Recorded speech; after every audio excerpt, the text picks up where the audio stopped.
Hey people, it's Guitaraholic, and this is my plan for my league start in 319 Lake of Kalandra, a dex-stacking Spectral Throw Deadeye.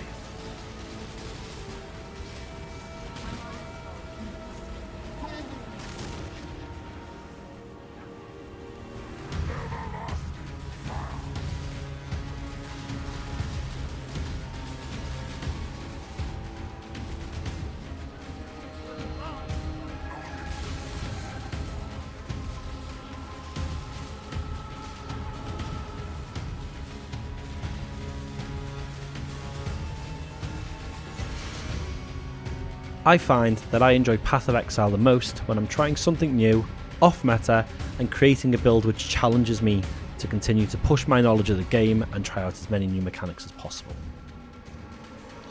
For 319, I felt like doing something a bit different and having a go at a Dexterity stacking build and utilising Spectral Throw on a Deadeye to make it all come together. In terms of my actual league start build, we'll be starting with Spectral Helix with a transition into dex stacking after a few days, and then from there we can start to leverage Spectral Throw and scale into endgame mapping and bossing comfortably. So, why Deadeye? It's usually popular to play as a raider when using Spectral Helix for benefits such as perma onslaught, perma phasing, and additional frenzy charges. We want to take advantage of the multiple additional projectiles we gain from the Deadeye Ascendancy and Endless Munitions, the additional damage for firing further away with Farshot to really help that off-screen clear feeling. Gathering Winds is fantastic for additional action speed through Gale Force and Tailwind, and Focal Point gives us great single target through Sniper's Mark using Mark on Hit. These four Ascendancies feel tailor-made for our build. As you can see, I've been testing this build out in Standard and avoided utilising any of the crazy Sentinel related mods for dex stacking on boots to simulate as close as possible what my experience with the build would be in 319, and it's been great.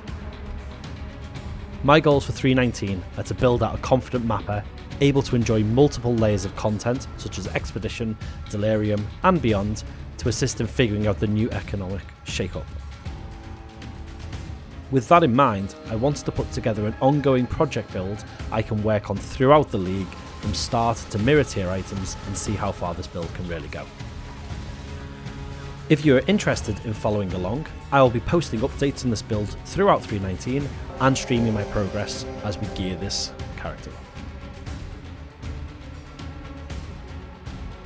First and foremost, while you can get Spectral Throw by defeating Hillock, please don't. Always tempting to try and play with your intended skill as early as possible, but this can significantly impact your league start and your opinion of a build. I tested multiple points when switching to Spectral Throw might work, and I feel it really only comes into its own once we start dex stacking and have around 1000 dexterity. So we'll stick with another fantastic skill for our levelling in Spectral Helix.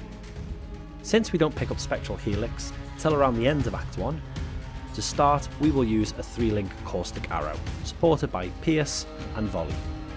The great thing is, these 3 sockets can be utilised once we switch over to Helix, as long as they are on any item apart from our bow. All we need to do is add claws. Spectral Helix we will support with added cold damage and onslaught, and this will carry us into Act 2 and 3. In Act 2, we'll make sure to add in Herald of Thunder and Herald of Ice for additional damage, as well as picking up elemental damage with attacks, and Nightblade ready for when we pick up that all-important first 4-link. As we progress further into the campaign, we will add in Sniper's Mark and Mark on Hit to really expand the single target damage of Helix through the rest of the campaign.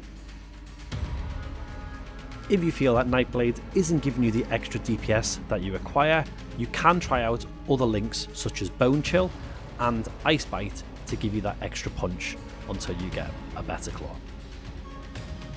The main consideration in terms of gear is to ensure we are rolling new claws with good flat elemental damage to complement the number of percentage no's we will be taking on the tree.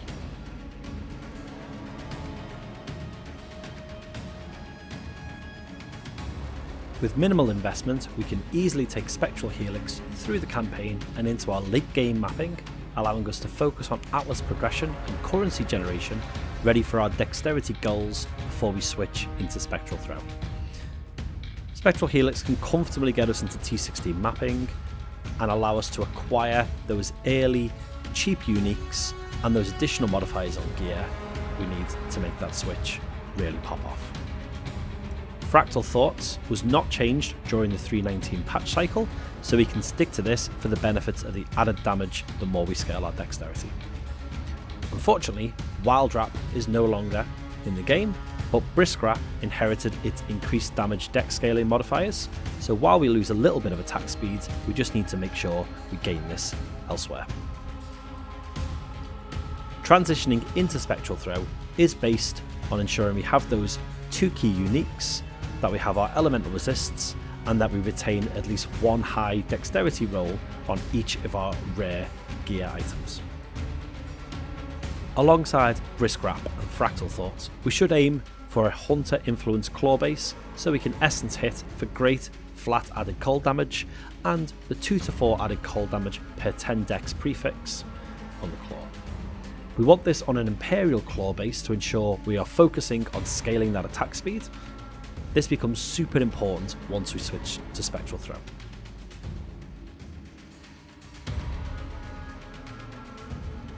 Now, the community has a bit of a love-hate relationship when it comes to Spectral Helix, as it isn't the most mechanically simple attack setup. While it boasts amazing added damage effectiveness, its requirement to be up close and personal with packs is where it can really become an issue. Additionally, its late game bossing potential really drops off, as you just can't get enough hits in to make it work effectively. This is where it differs massively to Spectral Throw. Spectral Throw allows us to keep our distance and throw 3 projectiles which also return to our location. These can then hit an enemy and hit on the return, meaning we can get between 2 to 6 hits on each pack we encounter.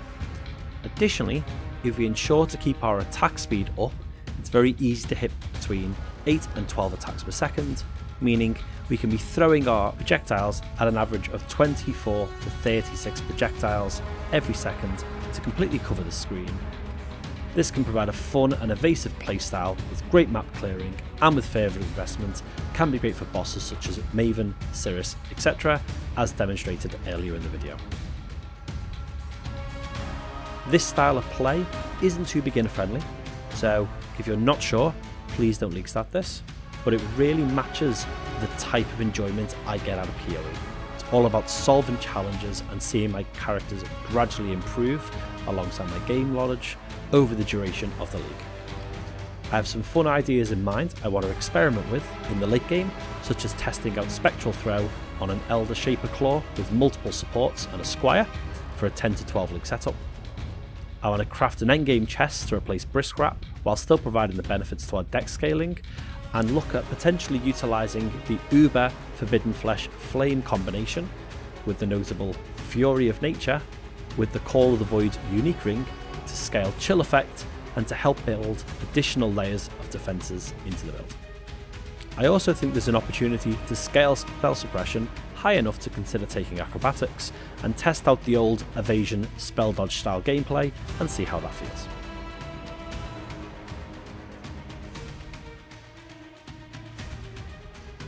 I've created a very detailed and guided path of building linked below in the description if you want to follow along and use this in your 3.19 journey also. The POB includes multiple different trees as we gear up, as we add clusters, timeless jewels and thread of hopes, as well as optimised gem options and key considerations for attributes and modifiers on our gear.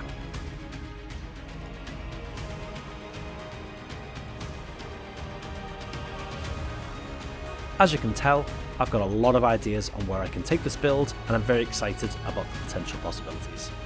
The small glimpse of 3.19 Lake of Kalandra that we've had so far really excites me for what's possible with new builds like this and new strategies alongside the complete economy shake-up. But me personally, I'm looking forward to getting on the lake, going up against the Trial Master and completing some new difficult Atlas memories. So, what are your plans for 3.19? Are you sticking to the meta, playing more casually, or have you got some other ideas in mind? I'll be streaming throughout 319 over on twitch.tv/itsguitaraholic, and it'd be great to see you there. But until then, I'll see you on the beach.